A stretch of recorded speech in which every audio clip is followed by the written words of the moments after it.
Masih bersama saya Rahayu Japar, pemirsa, dan kembali kami sampaikan berita Mataram hari ini. Ratusan warga di Mataram menyerbu operasi beras murah. Seorang pemuda di Mataram ditangkap BNN karena menanam pohon ganja di rumahnya.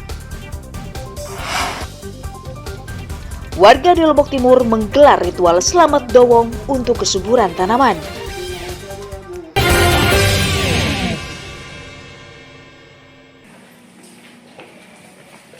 Dua pemuda berinisial FF 20 tahun dan FA 20 tahun diringkus tim berantas narkoba BNN Nusa Tenggara Barat karena diduga berkomplot mengedarkan narkotika di kota Mataram. Keduanya diringkus di rumahnya masing-masing atas laporan warga. Petugas menyita satu paket ganja kering seberat 1,1 kg, ponsel, dan satu pot tanaman ganja. Penangkapan keduanya atas informasi petugas bea cukai yang mencurigai adanya pengiriman narkotika melalui jasa ekspedisi dari Sumatera menuju Mataram. Tersangka ini memang sengaja untuk memelihara, sengaja memesan barang ini dari Medan, datang ke NTB, kemudian kita tracing sampai dengan penerimanya. Penerimanya dari mulai tanggal 8 sampai dengan tanggal 20 baru kita dapatkan dengan indikasi menggunakan alamat palsu dan menggunakan rumah sewaan kontrakan dengan dalil digunakan untuk penerimaan barang bukti. Tersangka mengaku memesan ganja secara online untuk dijual kembali dan menanam ganja untuk dikonsumsi sendiri. Ganja kamu tanam sendiri di rumah, di dalam kamar. Sama tidurmu. Kamu belajar nanam ganja gimana? Ya, dari YouTube. Dari YouTube lihatnya. Terus bisa kamu ceritain gimana awalnya kamu nanam ganja? Ya, saya pengen rasanya gimana sih rasa ganja yang enak gitu loh. Tersangka dijerat pasal 114 ayat 2 Undang-Undang Nomor 35 Tahun 2009 tentang narkotika dengan ancaman 5 tahun penjara. Awaludin melaporkan dari kota Mataram.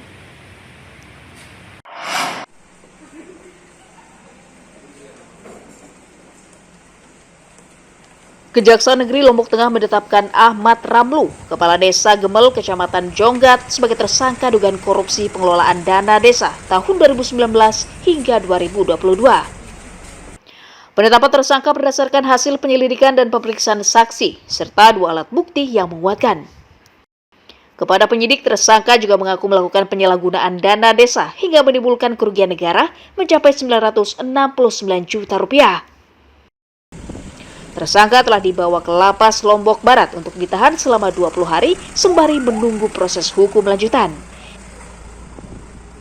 Kita melakukan penahanan terhadap tersangka atas sebagaimana surat Brinhan nomor 290 yang diterbitkan hari ini.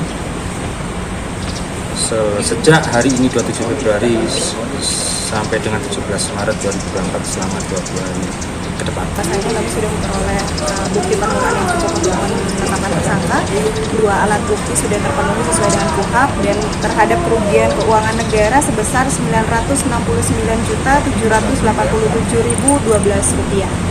Itu dana desa. Iya. Tahun berapa? Ya, pengelolaan tahun 2019 sampai 2022.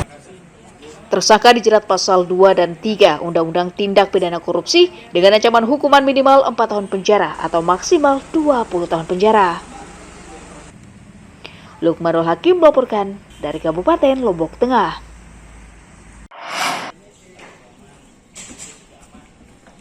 Pemerintah Kabupaten Lombok Barat menggelar inspeksi mendadak ke sejumlah distributor bahan pokok Selasa siang. Sidak menyasar penyalur beras, tepung, minyak goreng, dan telur yang menjadi bahan utama kebutuhan warga. Dari 5 lokasi, Satgas menemukan stok beras kosong di salah satu distributor.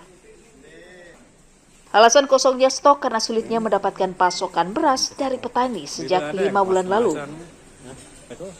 Pemda juga mengingatkan distributor tidak menimbun serta menjual dengan harga normal. ketersediaan stok yang ada di tempat itu, insya Allah beras yang akan di-drop untuk masyarakat, bantuan langsung tunai itu juga sudah siap, kebutuhan pangannya, dan juga untuk kebutuhan pasar juga insya Allah siap, meskipun tidak di gudang itu posisi keberadaannya gitu ya. Ya alhamdulillah, minyak goreng, kemudian tepung, dan yang lain-lain kecuali beras. Nah ini dipastikan aman stoknya di sini sampai dengan menjelang puasa dan lebaran nanti. Lagi kosong Pak, dari pabrik memang dari kosong. Sudah sekitar dari 5 bulanan ya, dari pabrik memang sudah tersuplai dari pabrik.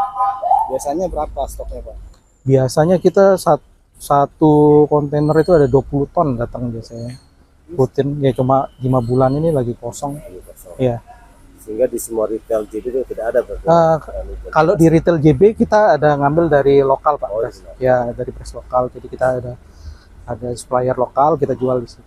Cuma yang premium yang dari distributornya yang kita nggak ready saat ini.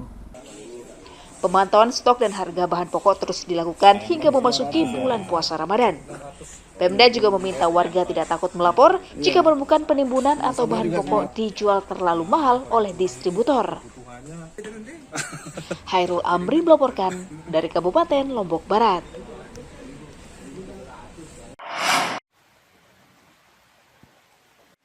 Jembatan penghubung antar desa di Dusun Beletlau, Desa Bagi Payung, Kecamatan Suralaga, Kabupaten Lombok Timur, ambruk tergerus banjir. Hal itu karena pondasi jembatan diduga tidak kuat menahan debit air yang datang saat hujan. Akibatnya sejumlah keluarga terisolir dan harus melalui jalan memutar jika hendak keluar dari desa.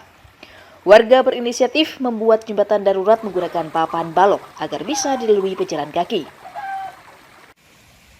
Banjir yang datang juga menyebabkan setengah badan jalan ambles. Lewat samping rumah orang. Sejak kapan dari jembatan ini? Ada sudah 1 minggu mungkin. Kalau kendaraan bisa nggak dilalui? Nggak bisa. Nggak bisa ya.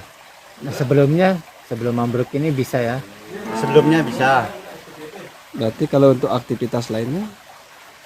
Sudah lewat jembatan ini sudah. Oh, jalan kayu ini. Ada jalan alternatif lain? Nggak ada. Dari sawah karena pakai jalan kaki. Kalau lewat pakai kendaraan nggak boleh.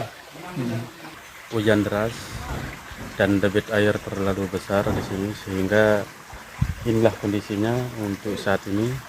Dan kami yakin bersama pemerintah Desa Bagi Payung, seandainya debit airnya terus-menerus besar, kami yakin akan lebih besar lagi dampak daripada pemukiman warga ini. Ambruknya jembatan telah dilaporkan ke Pemda agar segera diperbaiki dan tidak mengganggu aktivitas mereka. Muhtadun melaporkan dari Kabupaten Lombok Timur.